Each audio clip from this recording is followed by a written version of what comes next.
Sahyadri news network channel मध्ये आपले स्वागत आहे। पुरंदर व पुणे जिल्हा तसेच महाराष्ट्राच्या ताज्या बातम्या पाहण्यासाठी आमच्या चॅनलला लाईक करून सबस्क्राइब करा। राजकीय, कला, क्रीडा, साहित्य, शिक्षण, आरोग्य, सामाजिक, धार्मिक क्षेत्रातील ताज्या बातम्या पहा फक्त आपल्या सह्याद्री न्यूज नेटवर्क मध्ये।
पुढे गेल्याशिवाय बोलल्याशिवाय हालत जा पुढे तू जा पुढे जरा डॉक्टर शूटिंग करतो जरा एक मिनिट इकडे या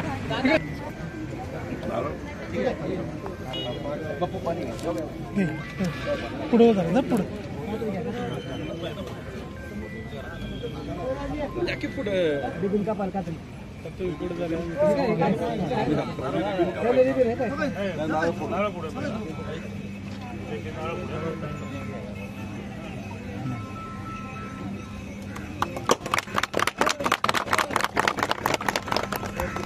खात्री कर खात्री दे खात्री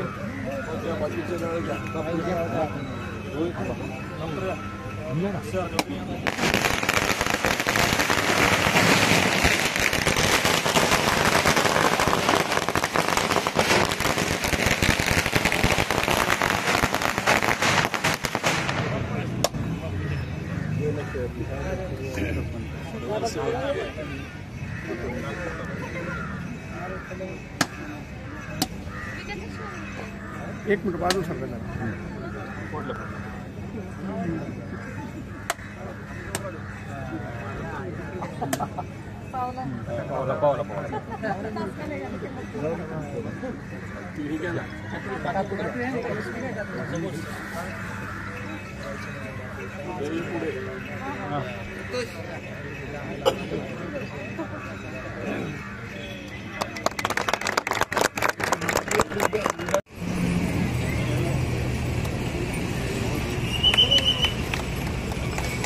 राईट सर्व इकडे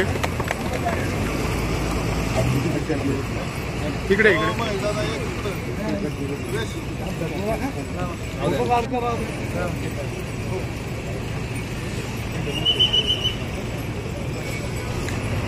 माजी आमदार आणि आमच्या मार्गदर्शक सन्माननीय अशोकराव टेकवडे यांचं आगमन झालेलं आहे। त्यांचाही मी आपले आगार प्रमुख सन्माननीय कार्यसभाने विनंती करतो त्यांना पुष्पगुच्छ 40 रुपये तुम्ही सन्मान करावा।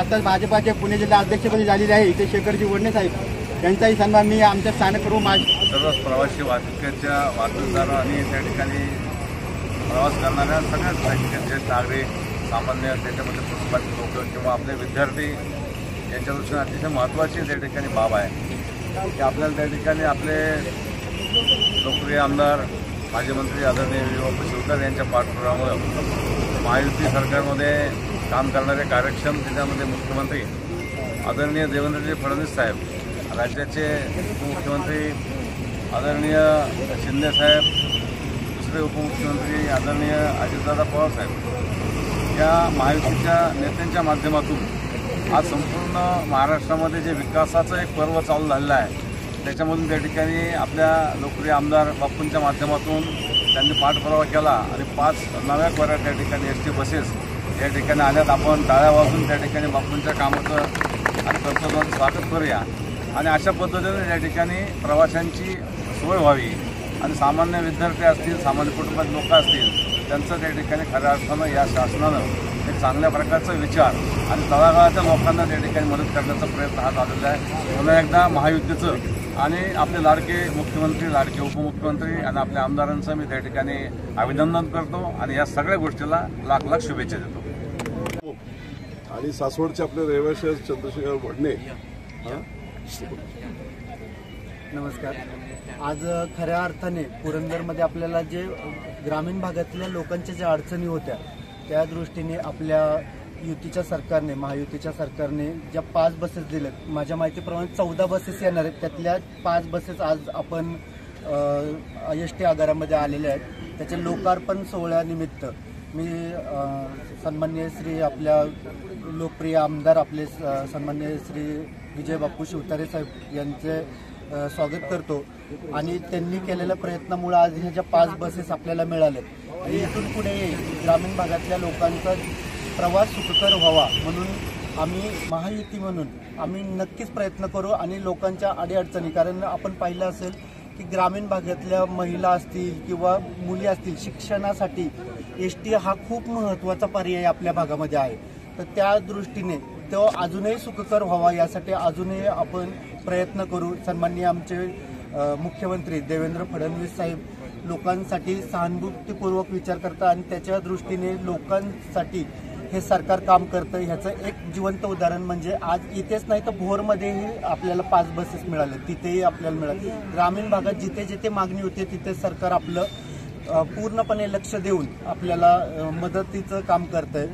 या पद्धतीने आजचा लोकार्पण सोहळा हे होतोय, संपन्न होतोय. त्याबद्दल मी सगळ्यांना शुभेच्छा देतो. धन्यवाद. जय.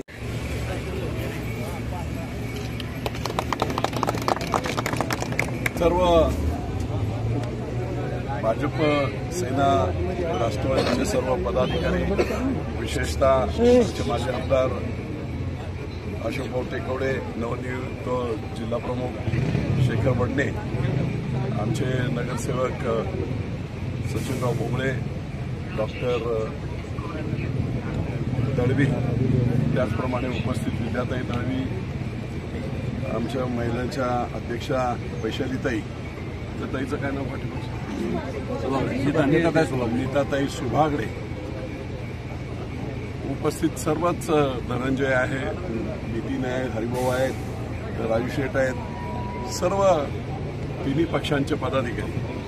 मला आपल्या सर्वांना सांगायला आनंद वाटतोय की पाठपुरावा करावा लागला, कारण आपलं एसटी आगार हे जरा मायनसमध्ये आहे, आणि मायनसमध्ये असलेल्या ठिकाणी द्यायची नाही अशा प्रकारची पॉलिसी शासनाची असताना अतिशय पाठी लागून एकनाथराव शिंदे असतील, देवेंद्रभाऊ फडणवीस असतील आणि अजितदादा असतील या सगळ्यांना सांगून प्रतापराव सरनाईक यांना मला वाटतं मी 7-8 दिवसापूर्वी जरा थोडासा तो आता काय आत्र्यांचा वारसा आपला असल्यामुळे जरा दाखवल्याबरोबर लगेच आले बस.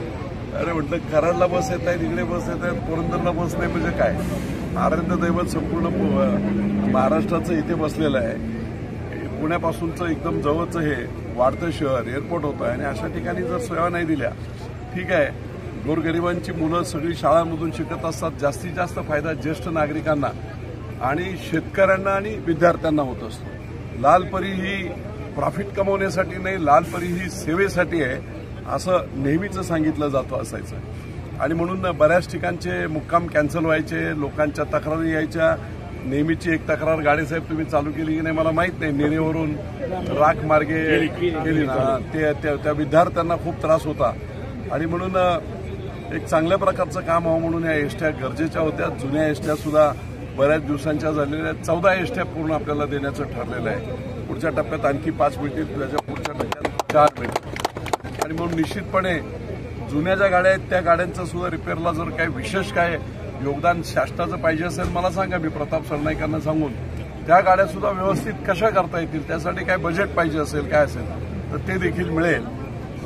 निश्चितपणे मी तिन्ही मुख्यमंत्री उपमुख्यमंत्र्यांचं अभिनंदन करतो. त्या काळामध्ये ज्या ह्या फॅसिलिटी समाजाच्या मिळाल्या, शाळांच्या मिळाल्या, म्हणून आम्ही मोठे झालो आणि म्हणून समाजाची पुढची खरी पिढी सोन्याचा चमचा घेऊन जन्माला येत नाही, ती अशाच प्रतिकूल परिस्थितीत येते. आणि म्हणून अशा प्रतिकूल परिस्थितीतल्या आपल्या सर्व विद्यार्थ्यांची सेवा करण्यासाठी गाडेसाहेब कुठे तक्रार येऊ देऊ नका, पासाच्या संदर्भात वगैरे. खूप हुशार पिढी आहे आपली, तिला जास्तीत जास्त कसं तिचं व्यवस्थित संगोपन करता येईल. 2-2 तास स्टँडवर पोरांना बसायला लागलं नाही पाहिजे. मुलं असतात, मुली असतात. मी त्या काळामध्ये हे 1.25 कोटी रुपये खर्च करून स्टँड पहिलं एकदमच वाईट होतं ते बनवलं. टॉयलेट ब्लॉक्स एकदम खराब होते, ते झालं. आज इथे कॉन्क्रीटचं संपूर्ण हे झालं, त्यामुळे पुढचं आता 25 वर्ष तुम्हाला चिखल बिखल हा प्रकार होणार नाही. जेवढं करता येईल तेवढं आपण केलेलं आहे. निश्चितपणे एवढी चांगली जागा, उद्या पुण्याचं एअरपोर्ट एकदम अद्ययावत अशा प्रकारचं बीओटीमध्ये सुद्धा मोठं वर FSI वगैरे दिला आणि खाली अद्ययावत स्टँड केलं, त्याच्यातून गाड्या विकत घेते, करोडो रुपये मिळतील. आणि त्याच्यातून बीओटीवर जर आपण हे डेव्हलप केलं तर खाली पूर्ण 2 माळे हा संपूर्ण याचा भाग राहील, फटाका कुठला बघा. आणि एक चांगलं अद्ययावत, कारण हे पुढे नवीन पुणे होणार आहे. फुरसुंगी, देवाचिरोली, वडकी, सासवड, जेजुरी आणि एअरपोर्ट एकत्र होणार आणि नवीन पुणे महानगरपालिका ही आपली होणार आहे, हे विजन आहे.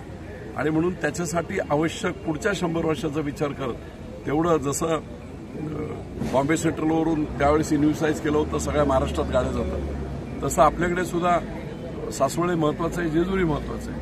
आणि चांगली फॅसिलिटी आपण त्याच्यासाठी सुद्धा करू. माझा तो प्रयत्न असेल. मी ऑलरेडी एकनाथराव शिंदेशी या बाबतीत बोललेलो आहे की सासवड आगार आज जागा एवढी महागडी जागा आहे, एवढी कॉस्टली जागा आहे. या जागेचा उपयोग करून बीओटीवर जरी काम केलं तर करोडो रुपयाची वास्तू इथे उभे राहू शकते, ज्याच्यात समाजाला फायदा होईल, एसटीला फायदा होईल, एसटीला इन्कम होईल. आणखी काय 10-20 गाड्या घ्यायच्या असतील तर त्या पैशातून घेता येतील आणि म्हणून ते देखील आपण करू. पुन्हा एकदा आपण सर्वजण आलात या आनंदाच्या क्षणी, सर्वांनी आनंदाच्या क्षणी उपस्थित राहिलात. सर्व एसटीचे गाडेसाहेब असतील, आमचे जैनक साहेब असतील, भोंगळे असतील, शिंदे आता कुठेतरी होते पाठीमागे शिंदे, हे सगळे कडू असतील, ही सगळी बारकाईने लक्ष देणारी समाजाच्या कामावर. मध्ये खूप जरा वातांबळे, पण गाडेसाहेब आता काही तक्रारी येत नाहीत, म्हणजे तुम्ही बरोबर चालव. हा, नाहीतर नेहमी तक्रारी असायच्या, हे असं झालं, ते तसं झालं. पण ते गाडेसाहेबांना इथे ठेवायला आणि बराच त्रास सुद्धा झाला, पण चांगलं काम करतात ते. धन्यवाद. जय हिंद, जय महाराष्ट्र.